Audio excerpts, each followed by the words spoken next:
آپ کیا سمجھتے ہیں کہ یہ دفن شدہ خزانہ ابھی نہیں ملا؟ اور اب جو کھدائی ہو رہی ہے اس کا مقصد خزانہ کی تلاش ہے؟ کھدائی اب اس مقصد کے لیے بالکل نہیں ہو رہی، وہ خزانہ تو صدیوں قبل تلاش کیا جا چکا۔ اور کیا آپ جانتے ہیں وہ کس نے تلاش کیا؟ ایک منظر ہے فلم نیشنل ٹریئر کا۔ اس جگہ کو ہزاروں سال تک تلاش نہ کیا جا سکا، محض خوف کے زیر اثر، لیکن ایک دن پہلے صلیبی جنگ کے ٹیمپلرز کو ہیکل سلیمانی کے ایک خفیہ کمرے میں وہ راستہ مل گیا۔ انہوں نے روشنی دیکھی اور یہ یقین ہو گیا کہ یہ خزانہ اتنا قیمتی ہے کہ کوئی اسے سنبھال نہیں سکتا، یہاں تک کہ بادشاہ بھی۔ وہ اس خزانہ کو واپسی پر یورپ لے آئے، اپنا نام نائٹس ٹیمپلرز رکھ لیا۔ اگلی ایک صدی میں انہوں نے اسے یورپ سے باہر نکالا اور ایک نئی تنظیم قائم کی جس کا نام انہوں نے فری میسن رکھا، تاکہ عزت دی جا سکے ان معماروں کو جنہوں نے عظیم ہیکل تعمیر کیا تھا۔ کیا آپ بتا سکتے ہیں کہ وہ معمار کون تھے جنہوں نے ہیکل سلیمانی کو تعمیر کیا؟ یہ فری میسن جہاں بھی گئے انہوں نے ہمارے لیے نشانیاں چھوڑی۔ $1 بل پر آپ نامکمل اہرام بنا دیکھ سکتے ہیں جس کے اوپر سب دیکھنے والی آنکھ ہے۔ یہ وہ نشانیاں ہیں جو راستہ دکھاتی ہیں اس چھپے خزانے کا، اور یہ لوگ ہم سے اس کے ذریعے ہی بات کرتے ہیں۔ اور یہ قومی خزانہ کیا ہے؟ ایسا خزانہ جو کسی بھی سوچ سے آگے کی بات ہے۔ ٹیمپلرز کو جو خزانہ ملا دراصل وہ جادوئی ممنوعہ کتابیں تھیں۔ انہی کے ذریعے وہ طریقے سیکھے گئے جن کی بنا پر ایلومیناتی تنظیم کو بنایا گیا۔ انہوں نے اس فن کا استعمال کیا اور دنیا کے مضبوط ترین عہدے حاصل کیے۔ انہوں نے یہ شیطان کی عبادت کے ذریعے کیا۔ انہوں نے اپنی خواہش کے ساتھ اپنی روح کا سودا کیا اور خفیہ رسومات، خفیہ معاہدوں کے تحت اس علم کو لوگوں کی نظروں سے اوجھل رکھا۔ ان کا علم کبھی بھی تحریر نہ کیا گیا بلکہ اسے نشانیوں، رسومات اور فن تعمیرات کے ذریعے آگے بڑھایا گیا۔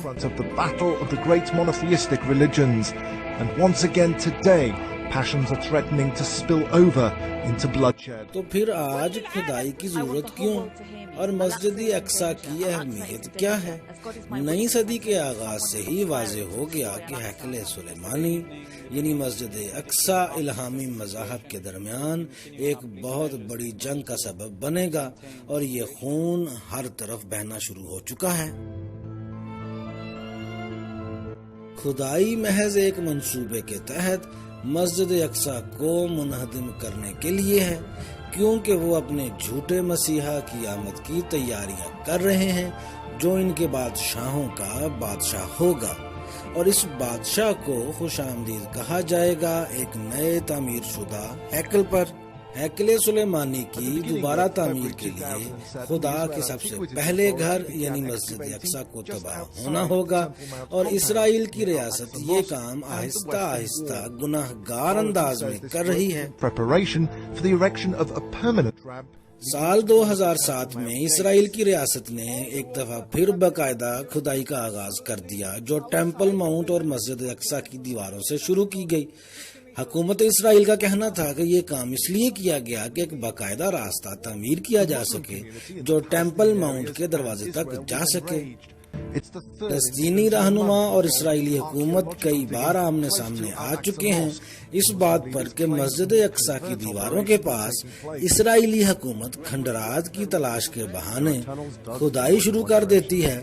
یقینی بات یہ ہے کہ اسرائیل آہستہ آہستہ اس مسجد کو ختم کر دیں گے اور ایک بہت بڑی مقدس جنگ کی بنیاد رکھ دیں گے، جبکہ اسرائیلی حکومت اس بات کی تردید کرتے نظر آتی ہے۔ And beneath Al-Aqsa Mosque, highly respected rabbis join in denials of excavations, pointing out the site is the جبکہ holiest یہودی ربایا کا اس کھدائی سے مسلسل انکار ہے۔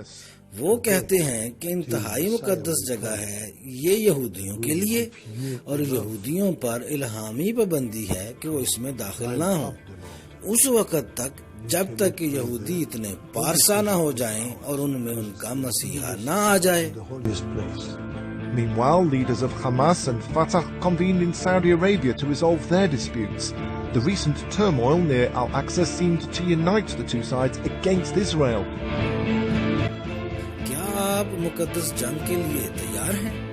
کیا آپ تیسری جنگ عظیم کے لیے تیار ہیں جو کہ پہلے ہی شروع ہو چکی ہے؟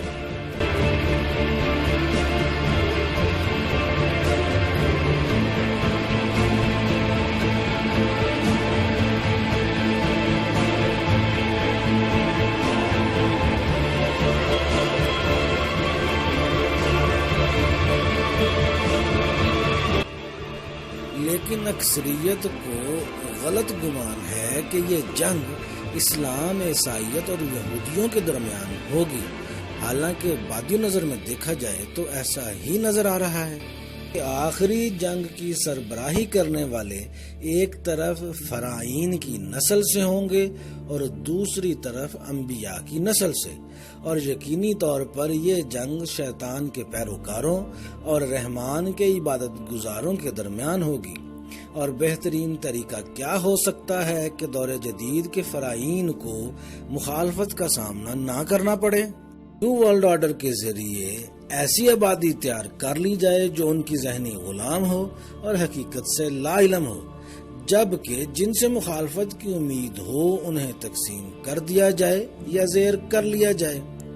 الومناتی تنظیم کو بنانے والا روتھ چائلڈ خود کو اعلانیہ طور پر شیطان کا پیروکار کہتا ہے. دنیا کو کون چلا رہا ہے؟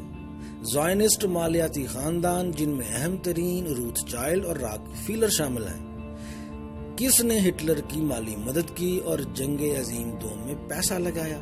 یہ روتھ چائلڈ اور راک فیلر کے خاندان تھے. آپ سوچ رہے ہوں گے کہ آخر کیوں یہودی خاندان ہالوکاسٹ کے لیے پیسہ دیں گے؟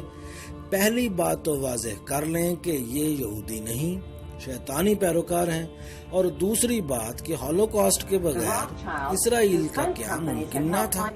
یہ حقیقت ہے کہ انہی خاندانوں نے یہودیوں پر ظلم و ستم کے لیے اپنا مال خرچ کیا، جیلوں میں، ٹارچر سیلز میں.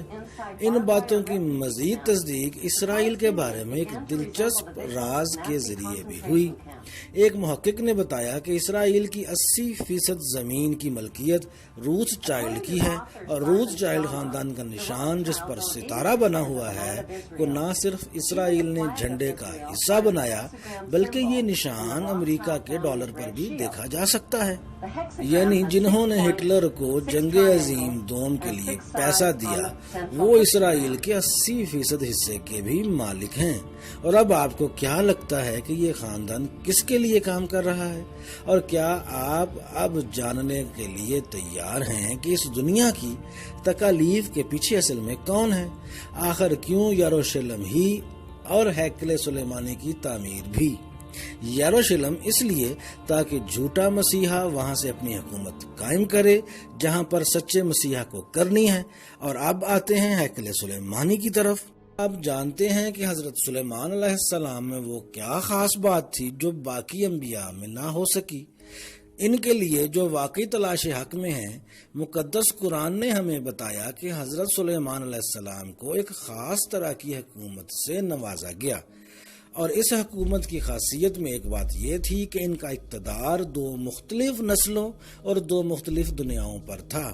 اور آپ کو کیوں لگتا ہے کہ ہیکل سلیمانی مقدس ہے؟